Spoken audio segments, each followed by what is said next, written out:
वो सस्पेंशन और सोल्यूशन के बीच में कहीं लाए करते हैं। सोल्यूशन और सस्पेंशन एक्सट्रीम पॉइंट्स पर होते हैं और कोलॉइड्स उनके बीच में आते हैं। कैसे बीच में आते हैं? तो एक काम करते हैं, कोलॉइड्स की जो प्रॉपर्टीज़ है ना वो हम ट्रू सोल्यूशंस और सस्पेंशन की प्रॉपर्टीज़ के साथ कंपैरेटिवली पढ़ लेते हैं। कंपैरेटिवली पढ़ने का फ़ायदा ये होता है कि चीज़ें जल्दी याद हो जाती हैं। ठीक है, तो फर्स्ट जो प्रॉपर्टी है जो कि हम कंपेयर करने वाले हैं तीनों की, वो है पार्टिकल का साइज़। तो सोल्यूशन के बारे में हमें पता है कि पार्टिकल का साइज़ कितना होता है, 1 नैनोमीटर से भी कैसा होता है, कम होता है। ठीक है, 1 नैनोमीटर से भी कैसा हो जाएगा, कम हो जाएगा। फिर अगर हम बात करेंगे सस्पेंशन की, तो सस्पेंशन में पार्टिकल्स का जो साइज़ होता है, ठीक है, सस्पेंशन में हम बोलते हैं कि पार्टिकल्स का जो साइज़ होता है वो कितना होता है, 100 नैनोमीटर के बराबर या उससे भी ज़्यादा, यानी कि बहुत ही बड़े होते हैं पार्टिकल्स। अब हम आ जाते हैं किसके ऊपर, कोलॉइड्स के ऊपर। तो कोलॉइड्स के जो पार्टिकल्स हैं ना, इनका साइज़ हम बोलते हैं कि 1 नैनोमीटर से लेकर के 100 इज इक्वल्स टू नहीं आएगा, 100 नैनोमीटर के बीच का होता है। यानी कि अगर पार्टिकल्स का साइज़ 1 नैनोमीटर से कम है तो वो क्या बन जाएंगे, ट्रू सोल्यूशंस। अगर पार्टिकल्स का साइज़ 100 नैनोमीटर से ज़्यादा है तो वो क्या बन जाएंगे, सस्पेंशन के पार्टिकल्स। और अगर पार्टिकल्स का साइज़ 1 नैनोमीटर से 100 नैनोमीटर के बीच का है तो वो क्या बन जाएंगे, कोलॉइड्स के पार्टिकल्स बन जाएंगे। ठीक है, चलो फिर इसके बाद में अपीयरेंस, यानी कि देखने में कैसे दिखते हैं। तो हमारे जो ट्रू सोल्यूशंस हैं अभी अभी हमने देखा था कि वो क्लियर होते हैं, ट्रांसपेरेंट होते हैं, कलर्ड भी हो सकते हैं, कलरलेस भी हो सकते हैं। और अगर हम बात करेंगे सस्पेंशन की, तो इसके बारे में भी मैंने आपको अभी अभी बताया कि सस्पेंशन कैसे दिखते हैं, उनका अपीयरेंस कैसा होता है, ओपेक होता है। अब हम आ जाते हैं किसके ऊपर, अपने कोलॉइड्स के ऊपर। तो कोलॉइड्स जो होते हैं वो कैसे हो जाएंगे, ट्रांसलूसेंट हो जाते हैं। ना ही वो सोल्यूशन की तरह बिल्कुल ही ट्रांसपेरेंट एकदम क्लियर होते हैं, ना ही वो सस्पेंशन की तरह बिल्कुल ओपेक होते हैं कि आर पार कुछ दिखाई नहीं दे रहा है। वो कैसे होते हैं, ट्रांसल्यूसेंट होते हैं। मतलब कि क्या, अगर आपके आपके पास एक कांच का ग्लास है और उसमें कोई कोलॉइड भरा हुआ है, तो उस कोलॉइड के थ्रू आप दूसरी तरफ, ग्लास के दूसरी तरफ क्या है, उन चीज़ों को देख पाओगे। हाँ, आप बोल सकते हो कि विजिबिलिटी इतनी प्रॉपर नहीं होगी, आपको बिल्कुल क्लियर चीज़ें दिखाई नहीं देंगी, कुछ धुंधली धुंधली दिखाई देंगी, लेकिन हाँ एटलीस्ट दिखाई तो देंगी। ओपेक में तो क्या होता है ना कि आर पार कुछ दिखता ही नहीं है। ठीक है, तो हमारे कोलॉइड्स कैसे होते हैं, ट्रांसलूसेंट होते हैं। तो इनकी अपीयरेंस हो गया, पार्टिकल का साइज हो गया। फिर इसके बाद में हम बात करते हैं नेचर की। तो नेचर में जैसे कि हमने पढ़ा था कि हमारे जो ट्रू सोल्यूशंस हैं वो कैसे होते हैं, होमोजीनियस होते हैं, है ना।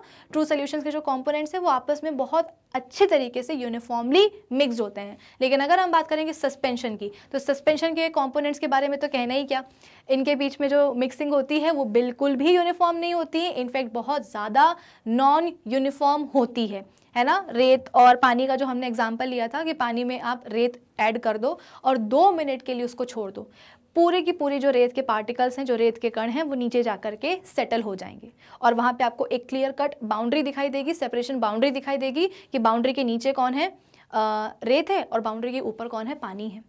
तो सस्पेंशन को बनाने वाले जो कंपोनेंट्स हैं वो आपस में बिल्कुल भी अच्छी तरीके से मिक्स नहीं होते हैं, इसलिए वो कैसे होते हैं, हेट्रोजीनियस होते हैं नेचर में।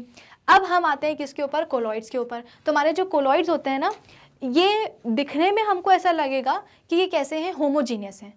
ऊपर से देख के हमें लगेगा कि ये होमोजीनियस है, लेकिन जब हम इनको माइक्रोस्कोप के अंदर रख के देखेंगे तो असली में पता चलेगा कि भाई ये कैसे होते हैं, हेट्रोजीनियस होते हैं। बेस्ट एग्जांपल अगर मैं आपको दूं कोलॉइड्स का, तो हमारा ब्लड, या अगर आप मिल्क भी ले सकते हो। ठीक है, ब्लड में हम बोलते हैं कि इतने तरह तरह के ब्लड सेल्स होते हैं, आरबीसीज हैं, डब्ल्यूबीसीज हैं, प्लेटलेट्स हैं, प्लाज्मा हैं। लेकिन जब खून बहता है तो एज सच हमें देख के लगता नहीं है कि ब्लड में इतने सारे टाइप के पार्टिकल्स या ब्लड सेल्स प्रेजेंट होंगे। लेकिन इसी ब्लड सैंपल को जब हम किसी माइक्रोस्कोप के अंदर लेबोरेटरी में लेकर के जाते हैं, माइक्रोस्कोप के नीचे ब्लड को एनालाइज करते हैं, तो पता चलता है कि भाई ब्लड के अंदर तो बहुत सारे ब्लड पार्टिकल्स हैं, ब्लड सेल्स हैं। सिमिलरली अगर हम बात करेंगे किसकी, मिल्क की, तो मिल्क में भी हम बोलते हैं कि क्या होता है, पानी होता है और फैट के मॉलिक्यूल्स होते हैं, फैट ग्लोब्यूल्स होते हैं। लेकिन ऊपर से जब हमें मिल्क दिखाई देता है तो क्या आपको पानी में या पानी के सरफेस पे तैरते हुए फैट ग्लोब्यूल्स दिखाई देते हैं क्या? नहीं ना, आपको पता ही नहीं चलता है कि एग्जैक्टली इस मिल्क में है क्या क्या। क्यों? क्योंकि मिल्क को बनाने वाले जो कंपोनेंट्स हैं, पानी और फैट ग्लोब्यूल्स, वो आपस में बहुत ही अच्छी तरीके से मिक्स्ड होते हैं। तो ऊपर से हमें देखने में लगेगा कि भाई ये तो यूनिफॉर्म मिक्सिंग है और काफ़ी होमोजीनियस है, लेकिन जब हम इसी मिल्क को माइक्रोस्कोप के नीचे डाल करके देखेंगे तब पता चलेगा कि नहीं भैया इतनी कोई यूनिफॉर्म मिक्सिंग होती नहीं है।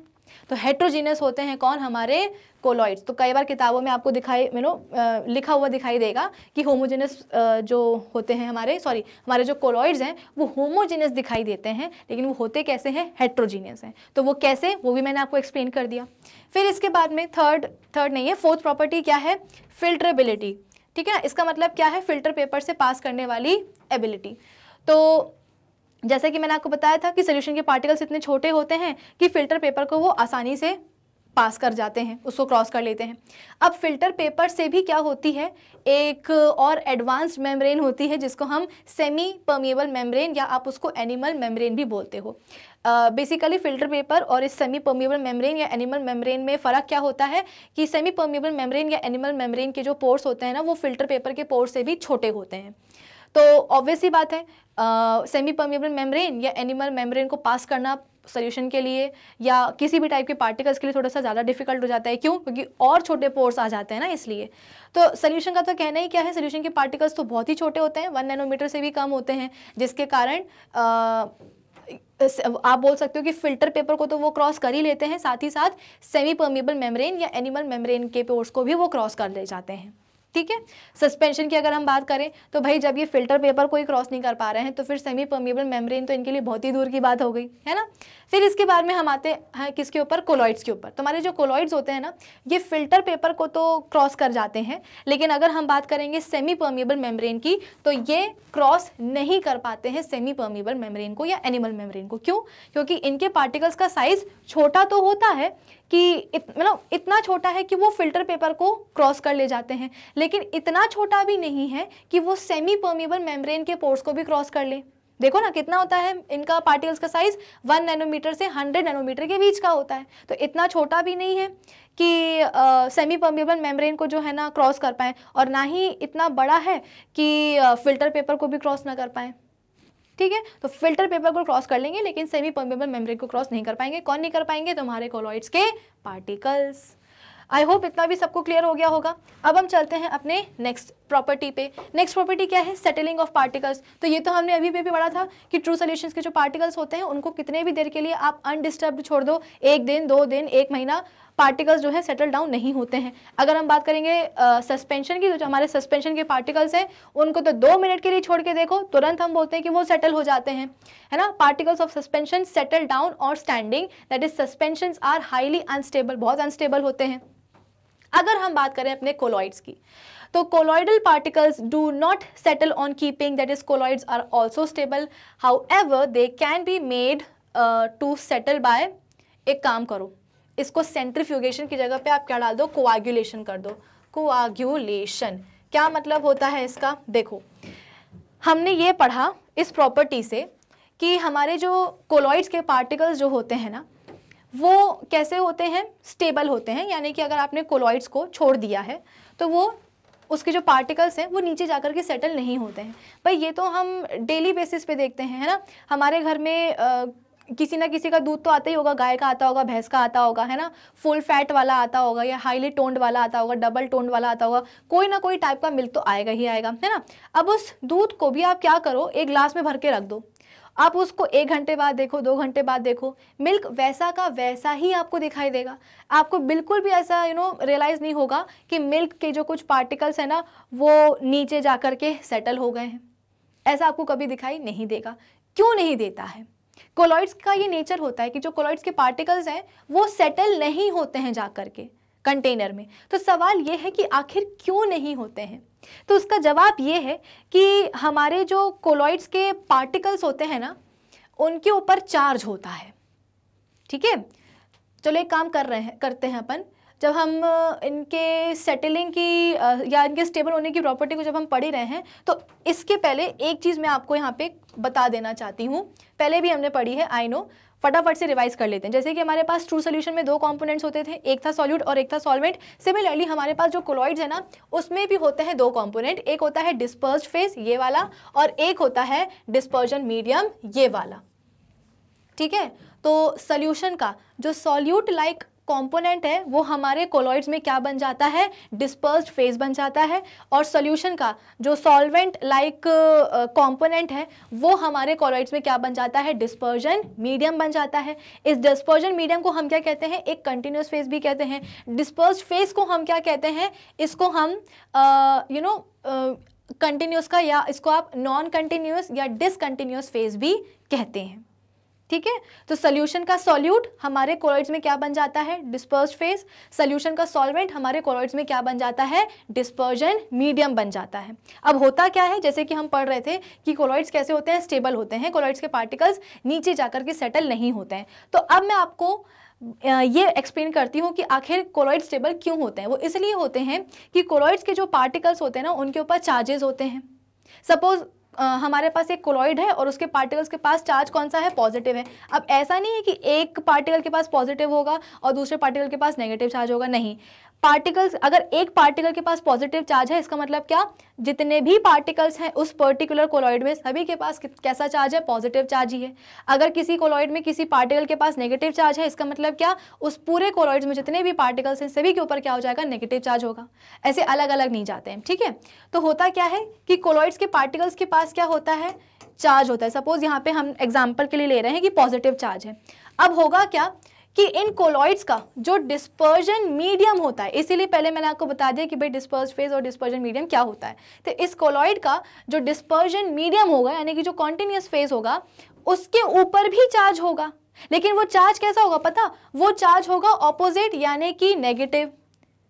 तो हुआ क्या, कोलॉइड्स का जो डिस्पर्जन मीडियम है, जो कंटिन्यूस फेज है, उसके ऊपर नेगेटिव चार्ज है, और उस मीडियम के अंदर जो पार्टिकल्स प्रेजेंट है, कोलॉइड्स के पार्टिकल्स प्रेजेंट है, उनके ऊपर कैसा चार्ज है, पॉजिटिव चार्ज है। तो होगा क्या, पॉजिटिवली चार्ज कोलॉइड्स के पार्टिकल्स जो होते हैं ना, वो हमेशा नेगेटिवली चार्ज डिस्पर्जन मीडियम की तरफ क्या होते हैं, अट्रैक्टेड रहते हैं। क्योंकि मैंने आपको बताया था कि ये हम सब ने पढ़ा है कि भाई जो ऑपोजिट चार्जेस हैं वो आपस में क्या करते हैं, अट्रैक्ट करते हैं। जो लाइक चार्जेस हैं वो एक दूसरे से रिपल करते हैं। तो होगा क्या, डिस्पर्स फेज के जो पार्टिकल्स होते हैं, या बोल सकते हो कि कोलॉइड्स के जो पार्टिकल्स होते हैं जिनके ऊपर पॉजिटिव चार्ज है, वो हमेशा नेगेटिवली चार्ज डिस्पर्जन मीडियम की तरफ भागेंगे।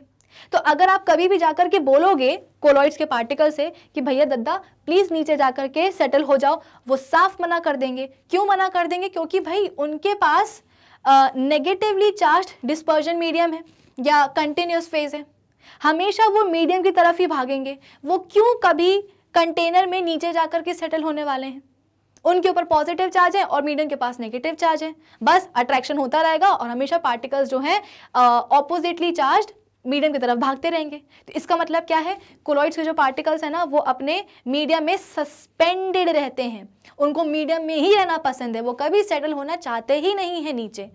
सिमिलरली अगर आप बोल रहे हो कि कोलॉइड्स, हमारे पास एक ऐसा कोलॉइड है जिसमें बेसिकली पार्टिकल्स के ऊपर कैसा चार्ज है, नेगेटिव चार्ज है, पार्टिकल्स के ऊपर कितना चार्ज है, नेगेटिव चार्ज है। तो ऑब्वियस ही बात है उस कोलॉइड में जो मीडियम होगा उसके ऊपर कौन सा चार्ज होगा, पॉजिटिव चार्ज होगा। तो नेगेटिवली चार्ज जो पार्टिकल्स हैं, कोलॉइड के पार्टिकल्स हैं, वो हमेशा पॉजिटिवली चार्ज मीडियम की तरफ क्या होंगे, अट्रैक्टेड रहेंगे, हमेशा मीडियम की तरफ ही भागेंगे, वो कभी भी सेटल डाउन नहीं होना चाहेंगे।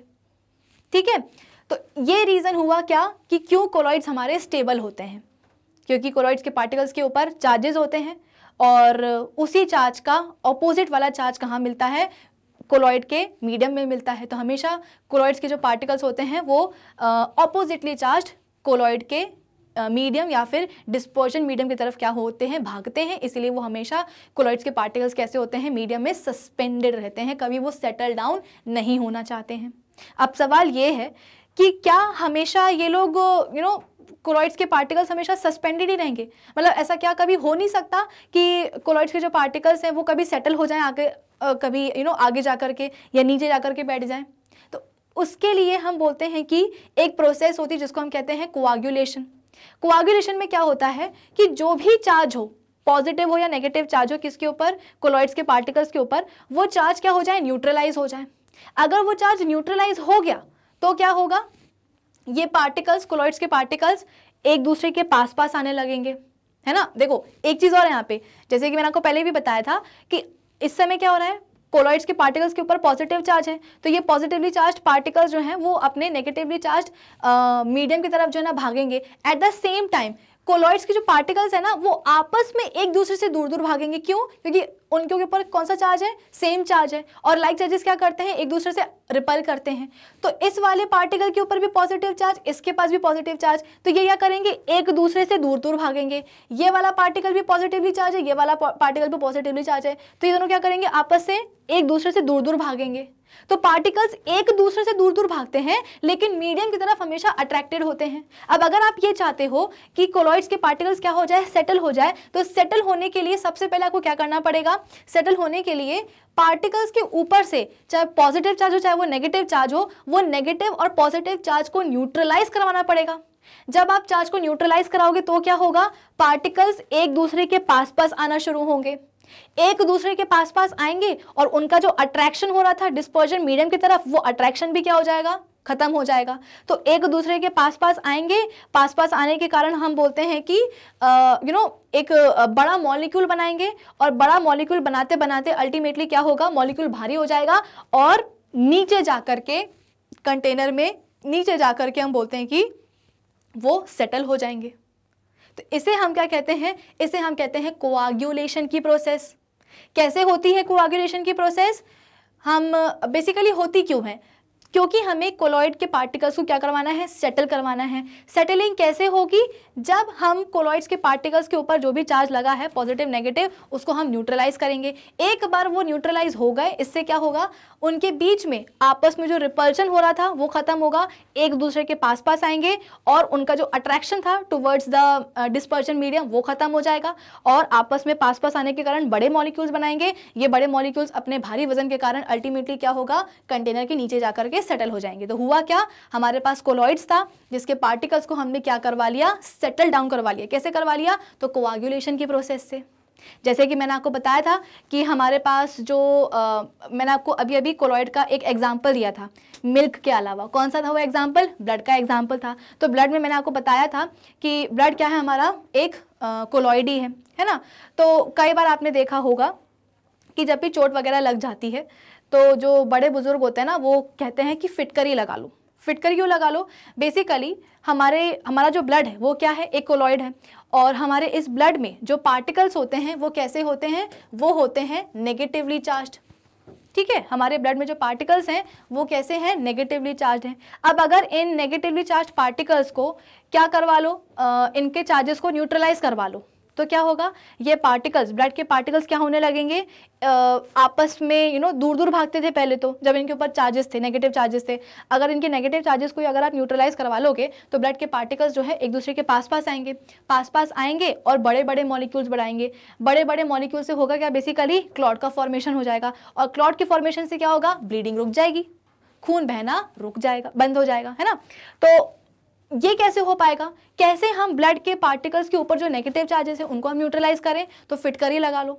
फिटकरी में क्या होता है भाई? फिटकरी के हम बोलते हैं कि जो एल्यूमिनियम आयंस होते हैं, ठीक है ना, फिटकरी के एलम के जो एल्यूमिनियम आयंस हैं, एल्यूमिनियम आयंस के ऊपर चार्ज कौन सा होता है? पॉजिटिव होता है। एल्यूमिनियम आयंस के ऊपर हम बोलते हैं कि चार्ज कौन सा होता है? पॉजिटिव होता है। तो ये पॉजिटिवली चार्ज एल्यूमिनियम के आयंस ब्लड पार्टिकल्स के ऊपर जो नेगेटिव चार्जेस हैं उनको क्या कर देते हैं? न्यूट्रलाइज कर देते हैं।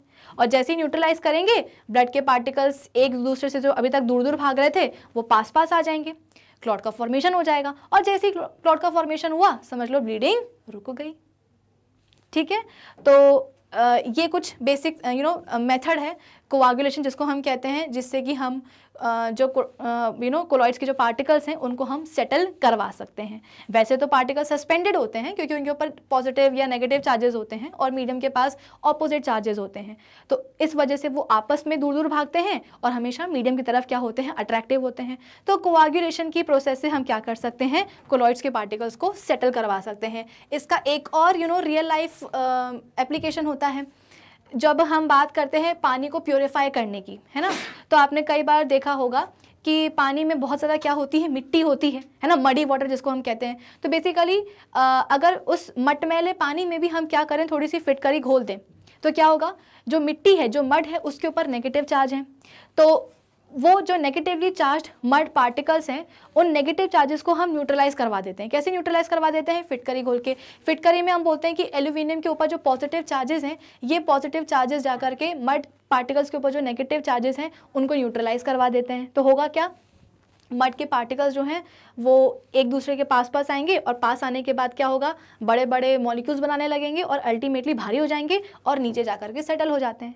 तो गंदे पानी में, मट मैले पानी में अगर आपने फिटकरी घुमाई है तो 5 से 10 मिनट बाद क्या होगा, पूरी की पूरी मिट्टी नीचे जाकर के सेटल हो जाती है और ऊपर का पानी क्लियर हो जाता है। तो ये क्या हुआ, एक रियल लाइफ एप्लीकेशन हुआ। चलो हम बाकी प्रॉपर्टीज़ पढ़ रहे थे, तो यहाँ पे मैंने आपको एक्सप्लेन कर दिया था कि हम कैसे कोलॉइड्स को क्या कर सकते हैं। यहाँ पे सेंट्रीफ्यूगेशन की जगह पे आप क्या लिख लेना, कोआगुलेशन लिख लेना, ठीक है। कैसे हम उनको सेटल करा सकते हैं, तो कोआगुलेशन की प्रोसेस से, यानी कि कोलॉइड्स के पार्टिकल्स के ऊपर जो चार्जेस हैं उनको न्यूट्रलाइज कर दो, सीधी सी बात है। चलो फिर इसके बाद में विजिबिलिटी, तो solute particles are not visible under microscope.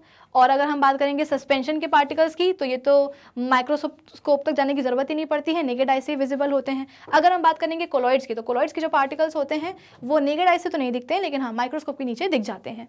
फिर इसके बाद में टिंडाल इफेक्ट की, जो लाइट की स्कैटरिंग वाली प्रोसेस थी ना, कि जो स्कैटर लाइट है वो अगर हमारी आंखों तक पहुँच गई तो हमें जो है ना जो लाइट का जो पाथ है वो विजिबल हो जाएगा, तो उसको हम क्या कहते हैं, टिंडाल इफेक्ट कहते हैं। अगर लाइट का पाथ विजिबल है तो उसको हम क्या कहेंगे, टिंडाल इफेक्ट कहते हैं। तो सोल्यूशन तो हम बोलते हैं कि पार्टिकल्स इतने छोटे होते हैं कि टिंडाल इफेक्ट नहीं दिखाते हैं। सस्पेंशन की अगर बात करें तो सस्पेंशन के पार्टिकल्स जब तक सेटल नहीं हुए हैं तब तक क्या दिखाएंगे, टिंडाल इफेक्ट दिखाएंगे। और अगर हम बात करेंगे किसी कोलॉइड्स की, तो कोलॉइड्स के जो पार्टिकल्स होते हैं वो इतने बड़े होते हैं कि लाइट को स्कैटर करें, वो भी सिग्निफिकेंट अमाउंट में, और टिंडाल इफेक्ट शो करें।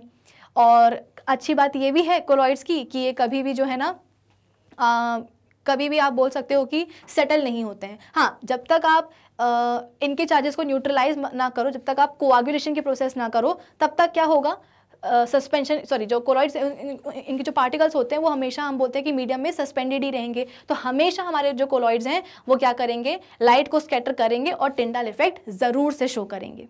तो ये कुछ बेसिक प्रॉपर्टीज़ थी किसकी, कोलॉइड्स की, ठीक है। तो कंपैरेटिवली हमने तीनों की ही प्रॉपर्टीज़ को पढ़ लिया है, और तीनों की प्रॉपर्टीज़ को पढ़ने के बाद में कोलॉइड्स की प्रॉपर्टीज़ भी हमने 100% कवर कर ली हैं।